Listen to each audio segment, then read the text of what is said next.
Hello, pattern readers, and welcome to part 14 of the Great Hunt reread. We are closing in on the endgame of this book, and things are starting to come together in Falma. So let's get to it.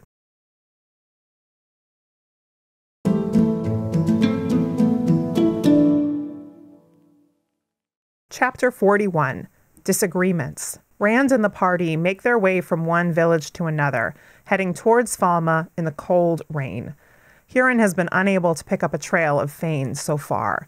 Rand asks Varen if she could do something about the storm they are in, and she says she could, but using that much of the power would draw the attention of Damani. In the last village they were in, they learned something about the Shanshan, but the villagers were afraid to talk about what happened there at a large charred patch in the village square, and the scent of the village had made Huron sick. Perrin wonders why Fane brought the horn here where the Shanshan are. Ingtar says perhaps he saw the chaos as an opportunity, and Varen says the Dark One's plans are never simple.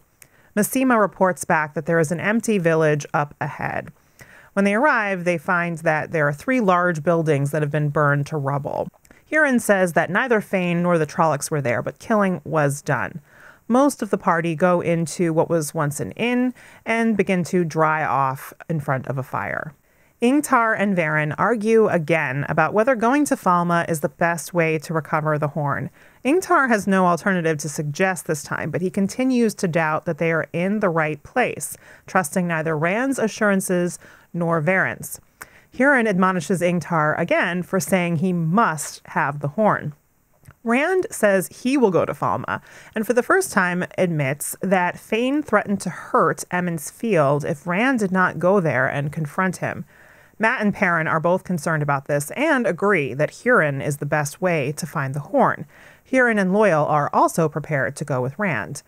Varen says Rand must choose, but he should be wary of the risk of the Shanshan holding Falma, because they still don't know a lot about them. Uno returns to give a report on the empty village, and Ingtar tells him he plans to dress Huron and some of the others in local clothes and have them swing wide north and south until they cross Fane's trail. Rand says he feels himself being pulled to Falma, and time is growing short. Varen tells him that a few more days will not make a difference, and Rand goes upstairs to try to sleep. He finds it difficult, with no sheets or blanket. He turns over and sees Baalzamon holding the dragon banner. He calls him Luz Theron, and when Rand calls him Father of Lies, he says, "You honor me." He tells him this time the wheel of time will be broken and the world remade in shadow. Rand draws upon Saidin and tries to throw it at Baalzamon, but it disappears into a black mist around him. Rand draws on even more until Baalzamon shouts that he will destroy himself, and Rand lets go of the power. Baalzamon offers to teach Luz Theron if he will serve him again as he has before. Rand says, "My name is Rand al'Thor." And when he opens his eyes, Baalzamon is gone. The dragon banner is in his saddlebag. But there is black smoke rising from the charred impressions of fingers left on the back of a chair. Chapter 42, Falma. Nynaeve and Elaine are dressed in local country garb on the streets of Falma, and they must hide in an alleyway as a pair of Suldam and Damane pass. Nynaeve thinks with grim glee what she would do to Liandrin if she got her hands on her. She also sees someone who looks like Padan Fane, but thinks it can't be. Elaine urges her to move on before a fruit seller realizes she has some of his apples in her pocket. Nynaeve admonishes Elaine for stealing, but Elaine calls Nynaeve out for being not hungry at mealtimes for days. Nynaeve is hungry, and everything has cost more than she expected. They move on, and Elaine is contemptuous of the way the locals act like lifelong servants to the Shanshan. But Nynaeve wonders how they are to resist when the Shanshan have monsters and Damani. As a Shanshan patrol goes by, they argue over which of them has been not careful enough not to channel when they might be caught. Nynaeve defends the time she channeled, saying she was trying to figure out a way to unfasten an Idam, even though it had meant hiding for 3 days after while the town had been searched. They reached an area with houses where they know Damane are kept and settle in to watch in hopes of catching a glimpse of Min or Aguain. Aguain watches Rena through a window from her small room. She channels a small trickle of the power into the idam on her neck. Doing even that much makes her sick, since no Suldam is wearing the bracelet. She thinks about how Rena has punished her by making her try to channel when she's not wearing the bracelet, or try carrying the bracelet across the room. Both caused agony. She hears a knock on the door and stops channeling. Min has come for her weekly visit. Min tries to be cheery and shows off her Shanchan serving girl dress that she now wears, her own clothes having been burned just like Aguain's. Aguain says she thinks that she will never be able to go back now, that Rena has discovered her exceptional strength with Earth, one of the 5 powers, and one that is rare for women to be particularly strong with. Aguain is now seen as particularly valuable since she is able to find ore in the ground. Min tells Aguain she has found them a ship, but Aguain says she should take it without her. Aguain is to be sent on a ship back to Shanchan in just a few days. She tells Min of Raima, an Aes Sedai Damane, who cried because she was starting to stop fighting and because she wanted to die and couldn't. This alarms Min, but Aguain shows her that she could not hurt herself even if she wanted to. She is unable to even touch anything that she thinks of as a weapon. Aguain asks Min to swear to remember her, Aguain Alvir of Emmonsfield, and Raima Sedai of the Yellow Aja. Min tells her to stop it. She has read Aguain, and she sees things that connect her to Rand, Mat, Perrin, and even Galad, but Aguain cannot be convinced that she will escape. Rena returns, and when she puts on the bracelet, she can tell that Aguain has been channeling. She tells her that from now on, her name will be Tuli, and she will punish her severely until she makes her believe that she loves being Damane. Chapter 43. A Plan. Min leaves Aguain's room, hearing her cries of pain and hating that she can do nothing except make it worse. She goes out into the street and stands there for a moment crying when she hears someone call her name. She looks around and finally sees Nynaeve and Elaine. Though Nynaeve and Elaine begin asking her questions, Min pulls them toward the harbor before telling them it is dangerous for them there. She tells them about the ship she has found and about Aguain now being so valuable that they plan to ship her back to Shanchan in just a few days. Elaine says she wishes Rand were there, or at least 100 men with swords. Nynaeve says they don't need brawn, they need brains. She has ideas about the idam, but she asks Min to take her to the ship captain. Min leads them to an inn, and in the common room she approaches Bail Doman. Nynaeve questions him about his ship and whether he can avoid the Shanchan, and when he answers satisfactorily, she says they want passage for 4. When Doman mentions facing Damane, Nynaeve takes out her 2 rings that she has hidden and shows him the one with the great serpent. She says there will be 3 of them who are able to fight Damane if need be. Doman says this will give them a chance, but he gives her a warning. He saw an Aes Sedai named Raima taken by 6 Damane and her warder killed. Nynaeve says they will not let this happen to them, and Doman must be ready to leave at a moment's notice. He agrees. Outside the inn, Nynaeve sags in relief, but says they have 1 or 2 more problems to work out. The remainder of this video contains spoilers for the entire Wheel of Time series. If you do not want to be massively spoiled, stop here or proceed at your own risk.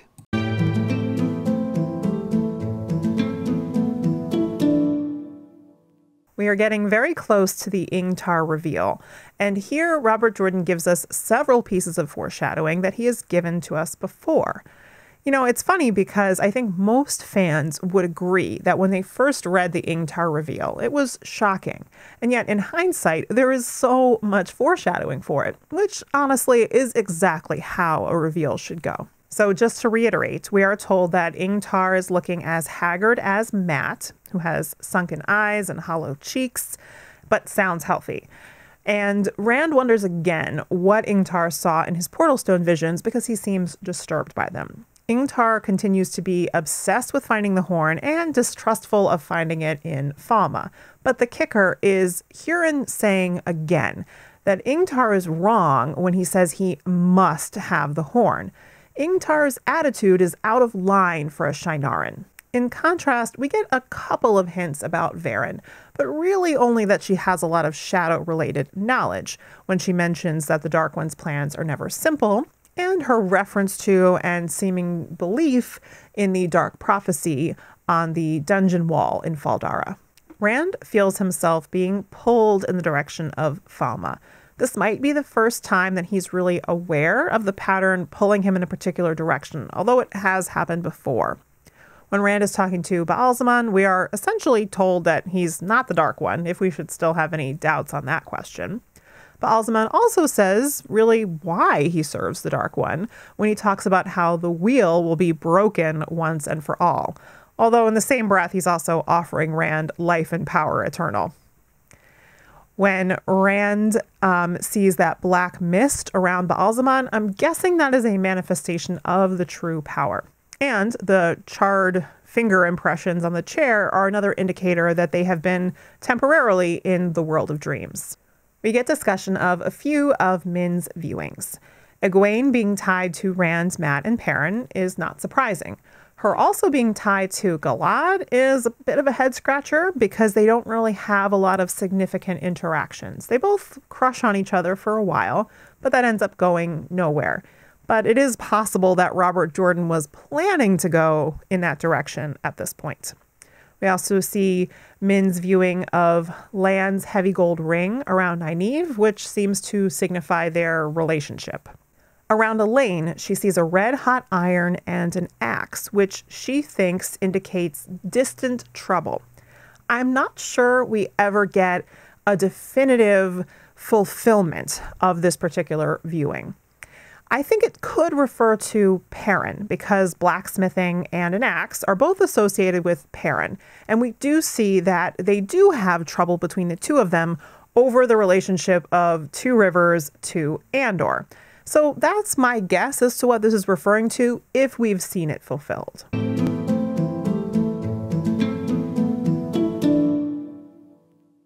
So let's talk about Aguain, because her time as a Damane is a formative experience for her character. We don't spend a lot of pages on it, but its impact really can't be overestimated. We saw in the previous chapters that Egwene's immediate response was to fight and to resist the horror of what she was learning and experiencing. I think if you asked Aguain in this chapter, she would tell you that she's starting to give up. She won't let herself be convinced that she can escape. She is envisioning the Shan-Chan taking over the world, and she's focused on remembering Rima, who has stopped fighting, and on getting Min to remember her in the same way, anticipating that the same thing that happened to Rima is going to happen to her. Yet, she is alone in her room, channeling into the Idam despite the pain, just in case she might be able to find a way to take it off. This shows that she still has a lot of fight in her. And Min knows it too, because when Min leaves the room and she can hear Aguain being tortured, she wishes that Aguain would bend her stubborn neck just once before they almost break it first. So I think that shows that Min knows Aguain hasn't really given into despair yet, despite what she might think. It would seem that Rena knows it too, given her decision to start calling Aguain Tuli, another way of stripping her identity and personhood, and the severity of her punishment. That was really one of the most bone-chilling moments so far. Rena telling Tuli to convince her that she loves being Damane. I'll have more to say about Aguain when she escapes and how she responds there. But I think if at that point we think back to this moment, it'll be easier to understand how and why she reacts the way she does then.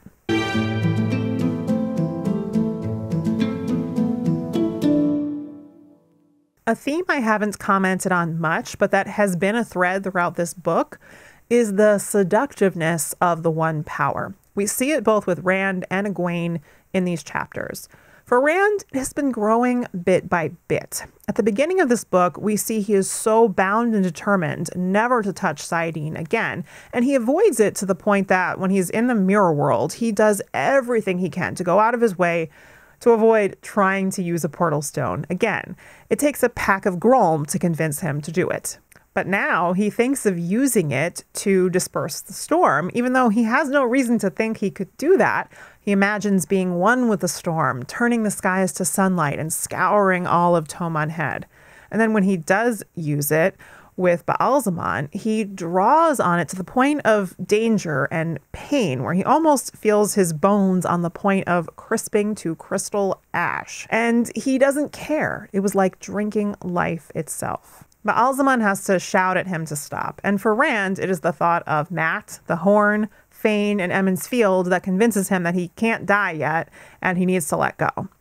So Rand, in the course of a single book, has gone from avoiding using saidin like death to being almost completely in its thrall. In Aguain's case, we saw before her need to practice, even though she was not supposed to. But now, the Call of saidar has taken on a different meaning. Now that Aguain wears the collar, and she can't channel unless she is told to, she's really deeply conflicted about it. She hates doing what the Shan-Chan tell her to do, which up till now has been mostly blowing stuff up, but she admits to herself that doing what they ask of her gives her a chance to embrace saidar, which she desperately wants to do. Aguain also recognizes that because of what is being done to her, she can now handle a lot more of the power than she could before, and she can do things that no Aes Sedai has done. To a lesser extent, maybe we see with Nynaeve and Elaine that they might be having difficulty not channeling, even though it potentially puts them in danger. But for Aguain, there's the added layer that being able to use saidar in the way that she wishes is now part of her identity that she is trying to protect from the Shan-Chan. This might be the first time I am failing to find something in the chapters that genuinely makes me laugh. Min can't do it when she jokes about wearing the sheer outfit that Shan-Chan slaves wear when they serve the blood. Bail Domon can't do it when he talks about leaving his aged grandmother on the dock if he could get away. I basically find it hard to find anything connected to the Shan-Chan funny. So instead, I will tell you a story that I might have told before about a friend of mine when he was first reading this book. He said jokingly that maybe both Ingtar and Varen are dark friends. Mind you, he was choosing the two least likely characters that he could think of. I still laugh when I think about his reaction at the end of the book when he found out about Ingtar.